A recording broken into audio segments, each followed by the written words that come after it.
Soy Daniel Pernas de DPS Trading y aquí estamos con un nuevo video resumen. Mucho que comentar esta semana, así que vamos al lío. Vamos a empezar con esta primera diapositiva, que normalmente la solemos ver al final de estadísticas, pero me parece, sobre todo esta semana, crucial. Me parece una de las diapositivas más importantes a comentar. ¿Por qué? Si llevas tiempo siguiendo el canal, sabrás que esta se trata de la encuesta AAI, una encuesta que se publica los miércoles, y es una encuesta que se suele tomar como una de las referencias de sentimiento de mercado. Aquí lo que te están contestando los miembros es cómo ven el mercado de acciones en los próximos 6 meses. ¿Por qué me llama la atención esta semana? Por esto. El porcentaje de bajistas ya es bastante elevado, se sitúa en un 37,4%, bastante por encima de la media del 31%. Y ojo que aquí no estamos teniendo en cuenta las caídas del viernes, por tanto, ahora mismo este porcentaje actualizado sería todavía bastante superior. Y aquí hay que tener en cuenta que cuando empieza a haber miedo en el mercado, estos suelen ser buenos momentos para vigilar compras. Además hay otro factor, está empezando a haber miedo en el mercado y todavía las caídas no son significativas. Esto es positivo. Si con unas caídas más o menos controladas ya hay miedo, ahí todavía podemos tener gasolina para seguir con las subidas. Después, como siempre, veremos los gráficos, que es lo más importante, pero en cuanto a sentimiento de mercado, la lectura de esta semana es bastante interesante.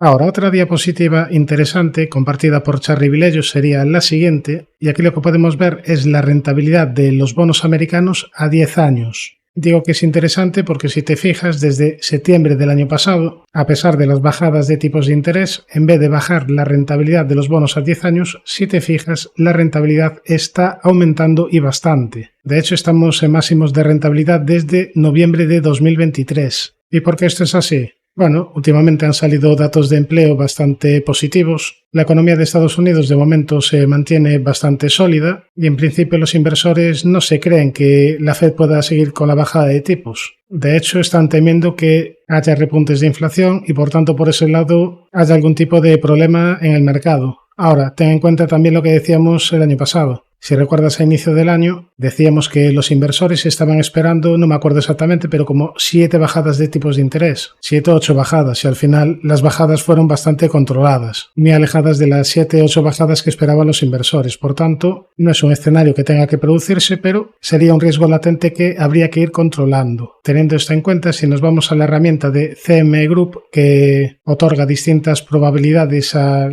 los niveles de tipos de interés en las próximas reuniones de la Fed, aquí tenemos la próxima reunión de la Fed, que sería el 29 de enero, y ahora mismo se está descontando con un 97,3% de probabilidades que no va a haber cambios de tipos de interés. Es decir, ahora mismo sería bastante sorpresa que Powell en la próxima reunión bajase tipos. También es llamativo que si nos vamos a la última reunión del año, si nos vamos a la reunión de diciembre de 2025, el mercado está descontando que no va a haber cambios en los tipos de interés con un 24,2% de probabilidades. Y está descontando con un 39% de probabilidades que solo va a haber una bajada de tipos. Es decir, sumando estas dos cifras, el mercado está pronosticando con un 63,2% de probabilidades que a finales de 2025 o bien los tipos se mantienen constantes o bien va a haber una única bajada de tipos. Ya que haya 2 bajadas de tipos se descuenta con un 25,7% de probabilidades, 3 bajadas con un 9% y a partir de ahí ya las probabilidades serían bastante residuales. Ahora, la siguiente diapositiva es un poco aclaratoria a una diapositiva que vimos la semana pasada. Decíamos la semana pasada que estaba aumentando bastante el porcentaje de concentración dentro de la bolsa americana.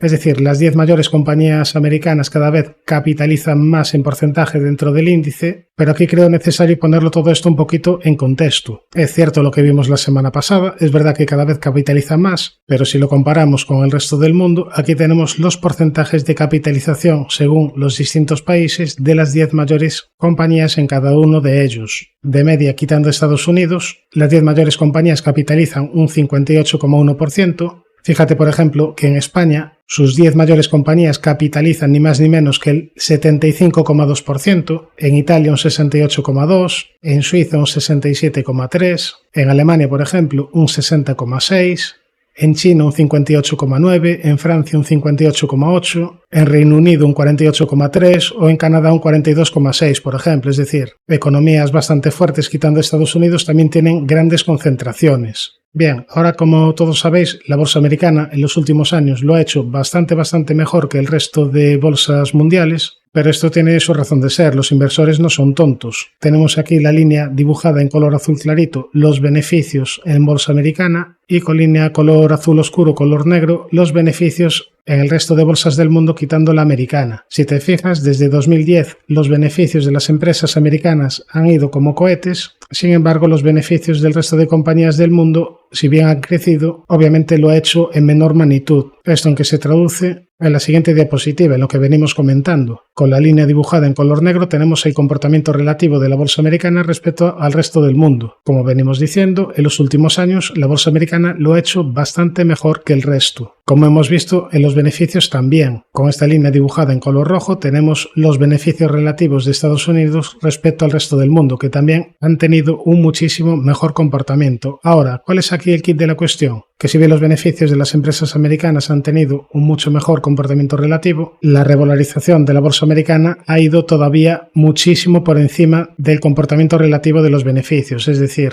a la vista de este gráfico, quizás los inversores se han pasado un poquito de frenada. Lo normal es que en algún momento venga una reversión a la media, pero esto todavía podría extremarse todavía más. De hecho, mientras que los beneficios de las empresas americanas lo hagan mejor que los beneficios del resto del mundo, pues tenemos el riesgo de que a nivel de rendimientos también se siga ampliando el diferencial. No sé si me estoy liando mucho, no sé si me estoy explicando, espero que sí, ya me diréis en comentarios, pero me parece una diapositiva bastante interesante. ¿Cuándo tendría precaución en bolsa americana? Si la línea roja se empieza a girar a la baja.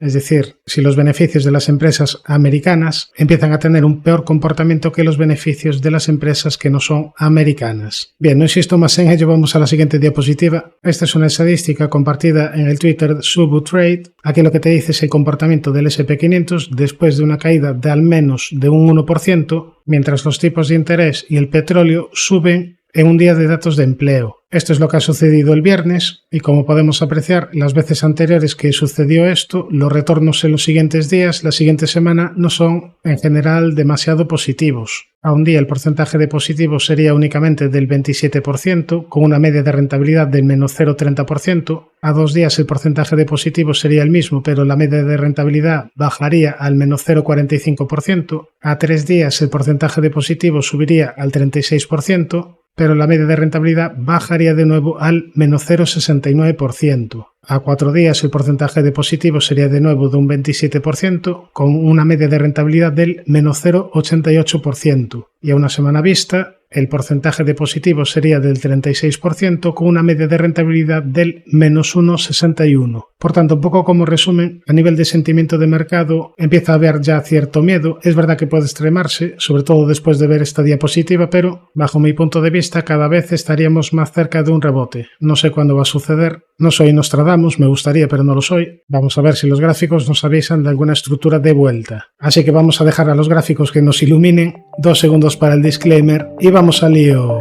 Bien, vamos a empezar como siempre por el Nasdaq 100, índice tecnológico que desde máximos lleva una caída aproximada, vamos a medirla, de un 5 o 6%. Es una caída bastante normal dentro de un mercado alcista, aunque con estas caídas, si nos vamos a redes sociales, parece que el mundo se está viniendo abajo. Hay que poner un poco de perspectiva. Si te asustas por una caída de un 6%, cuidado. Este tipo de caídas se dan en cualquier momento en el mercado. De momento, tendencia alcista, media de 200 en fase ascendente y de momento sin dar señales de debilidad preocupantes. Después vamos a ver en el apartado de acciones el gráfico de Nvidia, que nos puede dar quizás bastantes pistas, pero ahora nos vamos a ver el gráfico ya del S&P 500. Bien, pues aquí lo tenemos con caídas desde máximos de aproximadamente, vamos a medirlas, de un 4,78, 5%. Repito, son caídas normales dentro de un mercado alcista y de momento sin dar grandes señales de debilidad. Es verdad que quizás esto pudiera parecerse a un hombro cabeza a hombro, pero también podría haber otra lectura. Si desde aquí rebotamos, esto pudiera ser también una cuña descendente. Una cuña descendente de consolidación que al final acabase por romper al alza. Por tanto, vamos a ver si reacciona desde soportes. En caso de perder esta directriz, estaría atento a la media de 200, que sería también zona de soporte interesante. También soporte en los 5.696 o en esta zona pivote en el entorno de los 5.670. Consolidando en el corto plazo, tiene muchos soportes por el camino. Habrá que estar atentos al precio si nos deja alguna señal alcista. Respecto al Dow Jones, Aquí en este caso desde máximos llevamos más caída, llevamos una caída del 7% aproximadamente, una caída aquí anunciada con un pequeñísimo objetivo por una pequeñísima estructura de doble techo rango lateral, se cumplió la estructura y a partir de ahí vienen las caídas de corto plazo. Ahora con estas caídas hemos llegado a una zona de soporte importante, zona de la media, veremos si desde aquí es capaz de reestructurarse, también tendría soporte en esta zona sombreada amarilla en el entorno de los 41.647 o a niveles Fibonacci de esta última subida. Recordamos que el Dow Jones todavía tiene pendiente un objetivo por segundo impulso alcista hacia niveles de 47.250. Si nos vamos al Russell 2000, índice de empresas de pequeña y mediana capitalización, recordamos una semana más que ya hace tiempo se cumplió el objetivo que habíamos marcado por triple suelo y al nivel que la va a vigilar, pues lo dijimos en semanas anteriores, sería zona de máximos anuales. Bueno, realmente máximos anuales del año pasado, que sería máximos de la historia. En caso de superar esta resistencia, el Russell entraría en subida libre, no tendría más resistencias por el camino, tendría el camino despejado y además activaría objetivo por segundo impulso, un objetivo hacia niveles de 3.153. Eso en caso de superar la importante resistencia de esta zona sombreada amarilla, en caso de batir máximos de la historia. Ahora en el corto plazo está corrigiendo, corrige desde zona de máximos de la historia y desde esta directriz que viene uniendo máximos. Y aquí la primera zona de resistencia la tendríamos aquí en esta zona. Esta zona pivote sería la primera importante resistencia para el Russell, zona de los 2.313 aproximadamente. Superar este nivel sería la primera señal de mejoría en el Russell. Mientras tanto yo tendría precaución.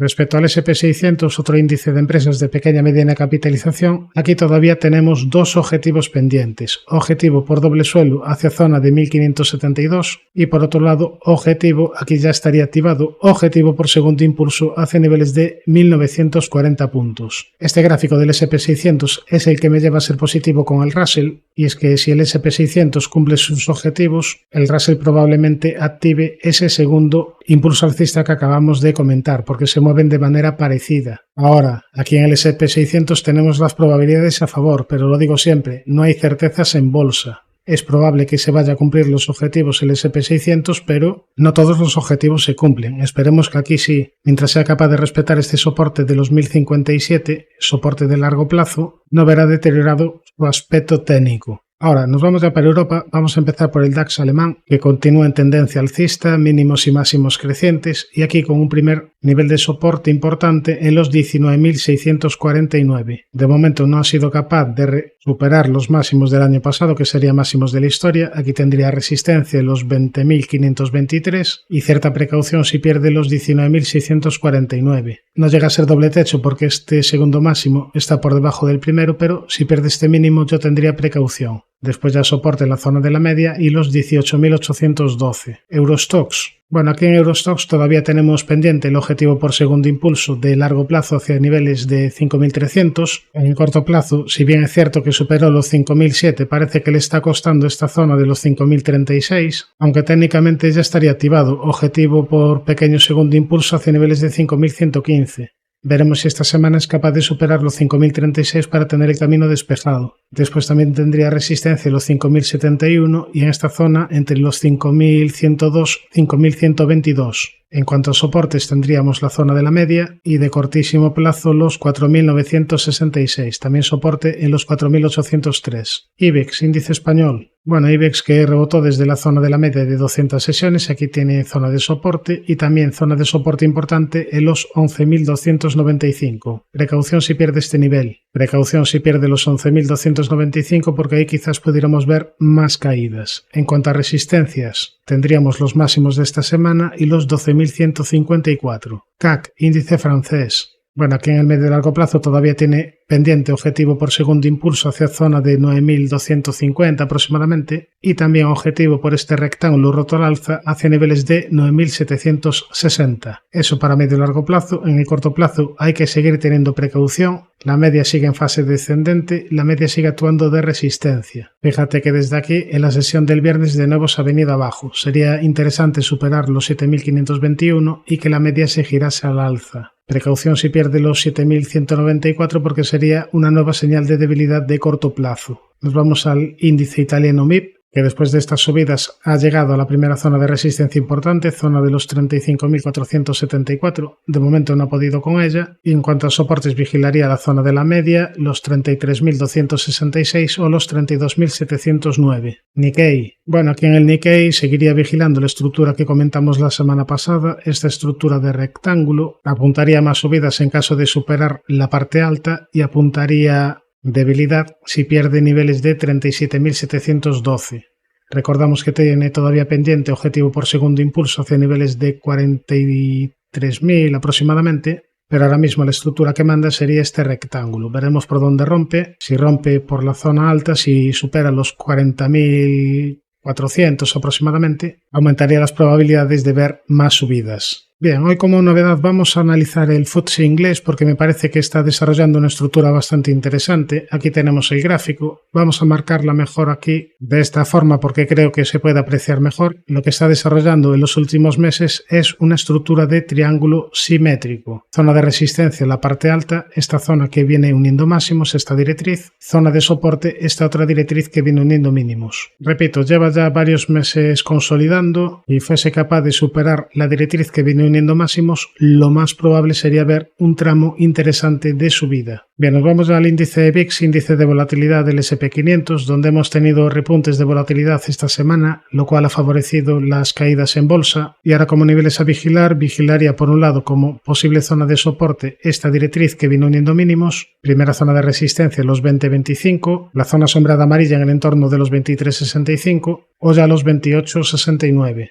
En el apartado de acciones vamos a empezar por Nvidia. Probablemente durante esta semana analice todas las compañías magníficas. Dime en comentarios si queréis que las analice esta semana, dame motivación y yo encantado de hacerlo si veo bastantes comentarios a favor. Por cierto, si te está gustando el vídeo y todavía no estás suscrito, suscríbete y activa las notificaciones. Bien, después de este pequeño espacio de publicidad que al final no es lo mío, nos vamos a ver ya el aspecto técnico de Nvidia que me parece bastante interesante. Venimos de fortísimas subidas en Nvidia. De momento la tendencia es claramente alcista, mínimos y máximos crecientes, pero aquí hay cierto riesgo. ¿Por qué? Porque de momento hemos detenido las subidas en la zona de resistencia de los 153,13, no ha podido superar la zona de máximos de la historia y desde aquí se ha venido abajo. Aquí el riesgo que tenemos es que pierda la zona de los 126,86. Si pierde esta zona de mínimos, habría que proyectar una estructura bajista por doble techo, cuyo objetivo sería llegar a zona de 102,80 aproximadamente. No cambiaría la tendencia de medio y largo plazo porque aquí el mínimo relevante de largo plazo estaría en los 90,68, pero perder los 126,86 sería una señal de debilidad de corto plazo. De hecho, en caso de perder estos mínimos, yo empezaría a tener ya cierta precaución en el Nasdaq 100 porque quizás ahí, al ser una empresa que capitaliza tanto, el índice tecnológico se pueda ver perjudicado. Mientras sea capaz de respetar este nivel no hay problema, pero sería un riesgo a vigilar de cara a próximas sesiones. Ahora si nos vamos a gráfico semanal vemos que la vela de esta semana no ha sido positiva. También vemos que incluso de perder estos mínimos y de cumplir el objetivo por doble techo, realmente tampoco pasaría absolutamente nada. Sería una caída así importante del 33% desde máximos aproximadamente, pero la media de 200 semanal seguiría en fase ascendente y seguiría respetando el nivel de 90,68, un nivel importante de soporte de largo plazo. Bien, no me enrollo más, nos vamos ya a la siguiente, Despegar.com. Esta era una compañía que traíamos en el especial para el año 2025, una compañía que me parecía interesante porque tenía activada una estructura de doble suelo y fíjate que desde el nivel de soporte de la media se produce un hueco importante. ¿Por qué se produce este hueco? Porque ha sido noticia que Despegar.com ha recibido una oferta de Prosus para la adquisición de las acciones, si mal no recuerdo, a un nivel de 19,50. Es decir, yo en caso de tener acciones de Despegar.com, pues a la vista de esta noticia ya las vendería. Creo que ya no merece la pena correr el riesgo. De hecho, desde la noticia, fíjate lo que se ha movido Despegar.com, prácticamente nada. Después veremos el aspecto técnico de Prosus, pero me parecía interesante comentar lo de esta compañía. Ahora nos vamos a Endava, que ha tenido un cierto rebote en las últimas sesiones, pero de momento no ha sido capaz de batir el nivel de resistencia que comentábamos, esta zona sombreada amarilla. Es muy importante para Endava superar este nivel de los 33,98, 34 dólares, y es que en caso de hacerlo mejoraría claramente, al menos en el corto plazo. estaría activando una especie de hombro-cabeza-hombro invertido. En todo caso, es una resistencia muy importante. Ya ha chocado contra esta resistencia en varias ocasiones y superarla sería una señal de fortaleza de corto plazo. Repito, de momento no ha podido con ella. Sería el nivel relevante de resistencia a vigilar en Endava. En cuanto a soportes, vigilaría en la zona de la media, los 27.44, los 25.59 y sobre todo los 23.28. Nos vamos a la siguiente, Salesforce, una compañía que técnicamente está bastante interesante, está bastante cerca de máximos de la historia. Bueno, realmente ampliando el zoom no estaría tan cerca porque lleva una caída del 13-14%, pero está relativamente cerca. Estas caídas de corto plazo, bajo mi punto de vista, habría que verlas como posibles oportunidades de entrada, pero de momento no tendría prisa, esperaría que el precio diese un nuevo aviso. Esperaría que el precio avisase de que esta corrección de corto plazo es probable que termine. Tiene una zona de soporte importante en el entorno de los $310-317, también soporte en la media de 200 que está en fase ascendente o también en esta directriz que viene uniendo mínimos. ¿Por qué digo que está interesante Salesforce? Bueno, porque si vemos el gráfico con poco zoom, vemos que desde 2018 a 2024 se ha comportado de manera lateral. En noviembre del año pasado fue capaz de superar máximos de la historia y cuando tras una gran lateralidad se supera máximos de la historia, lo más probable es ver otro tramo importante de rebote. De hecho, si consideramos esto un rectángulo roto al alza, podríamos proyectar objetivo hacia niveles de $498 aproximadamente. Incluso también se podría proyectar objetivo por segundo impulso alcista. Por tanto, dos objetivos activados a favor de las subidas, aunque en el corto plazo se encuentra corrigiendo. Repito, no tendría especial prisa por entrar, veremos si continúan las caídas o si el precio te avisa con alguna estructura, pero para medio y largo plazo está bastante interesante. Bien, nos vamos a la siguiente, Mastercard, compañía de mucha calidad, compañía que hemos estudiado en el especial compañías de calidad para 2025, aunque en el corto plazo se encuentra corrigiendo desde que te activó una estructura de rectángulo. Esta estructura yo ya la daría por cumplida y ahora veremos si es capaz de reaccionar desde la primera zona de soporte importante, zona de la media de 200 sesiones. Después también podría encontrar soporte en la zona de los 487 y también soporte en los $427,67. Yo creo que lo más probable es que continúe para medio y largo plazo la tendencia alcista, incluso podríamos hablar de una especie de canal ascendente roto al alza. Por tanto, corrigiendo en el corto plazo, veremos si el precio vuelve a dar nuevas señales alcistas. Nos vamos a Adobe. Bueno, aquí en Adobe la situación no es ni mucho menos tan positiva. Hace tiempo lo venimos comentando. La última vez, tras la aparición de este gran hueco bajista, Adobe que se encuentra débil, Adobe que se encuentra en fase descendente, media de 200 bajando y el precio cayendo a plomo. Técnicamente tendría resistencia en la zona de la media y también resistencia en esta directriz que viene uniendo máximos. Con el precio cayendo a plomo hay riesgo de que vengan más caídas, yo tendría precaución. Mientras el precio no me avise que esta corrección ha terminado,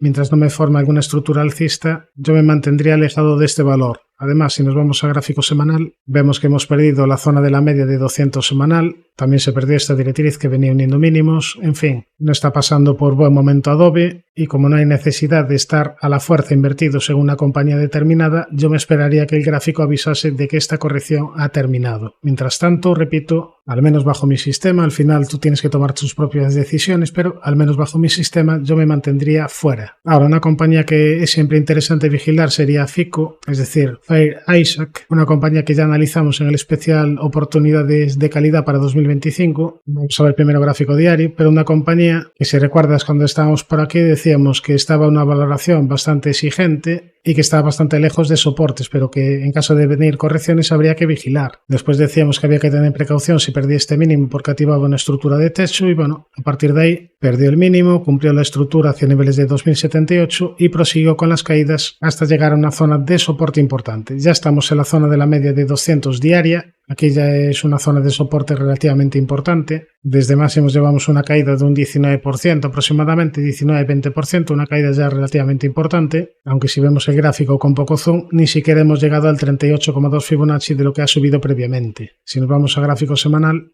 fíjate que a pesar de esta caída, de momento aún estamos lejos de la media de 200 semanal. Ahora mismo estamos a una distancia del 37% aproximadamente. Aquí la distancia era del 29-30. Bueno, aquí también estamos a bastante distancia, no visual, pero sí en términos relativos. ¿Qué quiere decir con esto? Que todavía podría venir más caídas, todavía se podría acercar todavía más el precio a la zona de la media de 200 semanal, no pasaría nada, aunque a nivel de gráfico diario ya estamos en una zona, repito, de soporte importante. Que aquí en esta zona de la media te dibuja alguna estructura alcista. bueno, pues quizás sería un momento interesante para vigilar compras. ¿Que no te forma ninguna estructura? Pues tampoco tendría demasiada prisa por entrar. A pesar de estas caídas, sigue a un nivel de valoración bastante exigente. Bien, nos vamos a la siguiente, Electronic Arts, una compañía que me está decepcionando últimamente, la que había empezado bastante bien la estrategia, decíamos que tenía activado varios objetivos alcistas y de momento no ha cumplido ninguno de ellos. Tiene todavía pendiente objetivo por rectángulo hacia niveles de 172,6, otro objetivo por rectángulo mayor hacia niveles de 187,8 e incluso una estructura por triángulo ascendente roto al alza hacia niveles de 220,20. Todas estas estructuras están pendientes, estructuras de medio y largo plazo. En corto plazo viene corrigiendo, eso sí, te avisó con una pequeña estructura de doble techo. Aquí la tenemos. Se perdió este mínimo y a partir de ahí correcciones. Aquí lo que no me gusta es que la media de 200 no ha actuado de soporte, sino que el precio la ha traspasado como mantequilla. Por tanto, cierta precaución en Electronic Arts. Si nos vamos a gráfico semanal, vamos a ver si la media de 200 semanal actúa de soporte. De momento está ligeramente girada al alza. Repito, tiene todavía estos objetivos activados de medio y largo plazo. En el corto plazo yo tendría precaución, a ver si es capaz de reestructurarse, a ver si es capaz de girarse de nuevo al alza. Tiene aquí una zona de soporte relativamente importante entre los 139 y 141 dólares. Veremos si es capaz de respetarla. Después ya soporte, repito, en la media de 200 semanal. Bien, nos vamos a analizar Prosus, que como hemos dicho, adquirió la compañía Despegar.com y como vemos a nivel gráfico no le ha sentado demasiado bien la noticia. Ve la semanal bastante fea, este es gráfico semanal, veremos si es capaz de detener las caídas en la media de 200 semanal que está girada al alza y que aquí ya te actuó previamente de soporte. Si nos vamos a gráfico diario, aquí recordamos que todavía tienen pendiente objetivo por doble suelo hacia niveles de 45,70 e incluso podríamos proyectar un objetivo mayor por triángulo hacia niveles de 48,50 aproximadamente. En el corto plazo corrigiendo fuerte además, veremos si es capaz de respetar el importante nivel de soporte de los 29,87, veremos si es capaz de nuevo de reestructurarse al alza. Aquí en máximo está activado una especie de doble techo, esta estructura prácticamente ya estaría cumplida. Bien, nos vamos a ver el aspecto técnico ahora de ASML Holding, una compañía siempre interesante para vigilar y una compañía que recientemente acaba de cumplir el objetivo que habíamos marcado por doble suelo o por rectángulo roto al alza. El objetivo era llegar a niveles de 734,5, objetivo ya cumplido. Bien, ahora una vez que te cumple el objetivo, estamos en una zona de resistencia importante, zona de la media de 200 que está en fase descendente. Para ver más subidas en ASML Holding sería interesante dejar atrás esta media de 200 y que la media se girase al alza para empezar a funcionar de soporte. Además, si nos vamos a gráfico semanal, vemos que esta última reacción alcista viene tras cumplirse un objetivo de divergencia bajista y una reacción desde la zona de la media de 200 en semanal. Volviendo al gráfico diario, tiene como una primera zona de soporte importante, bueno, este hueco alcista, pero sobre todo los 668,4. Sería ya importante en el corto plazo no perder este nivel. Si pierde los 668,4, habría riesgo de ir a visitar la zona de mínimos. También podría encontrar soporte en el 61,8 que pasaría por 659,5. Bien, nos vamos a ver el aspecto de Novo Nordisk, que cumplió el objetivo que habíamos marcado por hombro, cabeza, hombro, hacia niveles de 626,5 y que de momento sigue con la media de 200 en fase descendente. Mientras siga con la media en fase descendente habría que seguir teniendo precaución. Tiene zona de soporte de los 527,3 y no tiene un aspecto técnico de momento bastante favorable para las alzas. Yo seguiría esperando, esperaría que el precio me avisase de que esta corrección ha terminado. Prefiero pecar de paciente y de prudente que entrar a destiempo. Es verdad que a nivel de valoración está bastante más atractiva, pero tiene el riesgo de las compañías competidoras de que le puedan quitar cuota de mercado como Eli Lilly, y a nivel técnico pues ya lo vemos, de momento fase descendente y de momento sin dar señales de fortaleza. Bien, nos vamos a la siguiente, Louis Vuitton, una compañía que últimamente está mejorando el comportamiento relativo, lo está haciendo mejor que la media de mercado. Esto es así desde que te activó aquí mínimos una estructura de rectángulo roto al alza e incluso tiene un objetivo todavía mayor, objetivo por cuña descendente rota al alza. El objetivo sería llegar a zona de 690,5 aproximadamente. ¿Cuál es aquí el problema? Aquí tenemos el problema de la media de 200 sesiones que está en fase descendente. Aquí tenemos zona de resistencia. También resistencia en esta zona de antiguos máximos, zona de los 659. Si supera los 659 y la media se gira al alza para empezar a funcionar de soporte, eso sería positivo para ver más subidas. Tiene primera zona de soporte en los 609,6 y después ya soporte en los 560,2 y ya para largo plazo en los 513,4. Nos vamos a la siguiente, Sofina, donde todavía sigue pendiente un gran objetivo por rectángulo hacia niveles de 300 euros. Por el camino cumplió el otro objetivo que habíamos marcado por otro rectángulo hacia zona de los 258,4 aproximadamente, y bien, una vez que se cumple este pequeño objetivo, el precio se ha venido abajo. Ya no me gustaría que perdiese esta zona de mínimos en los 193,7, pero el objetivo de rectángulo seguirá activado mientras sea capaz de respetar el nivel de 164,8. Ahora, si ampliamos el zoom, yo estaría pendiente de la primera zona de resistencia de corto plazo, que sería esta zona sombreada. Mejoraría en el corto plazo si supera los 226,8. De hecho, si el precio se pasa un par de sesiones por estos niveles y a partir de ahí viene una recuperación, es decir, si le da margen a formarse un segundo hombro de un posible hombro-cabeza-hombro invertido y después supera la resistencia, estaría formando una pequeña estructura de cambio de tendencia al menos de corto plazo. Suscríbete al canal si te ha gustado este vídeo y no te olvides de activar la campana para no perderte ningún contenido. Un saludo, mucha precaución y buenas inversiones.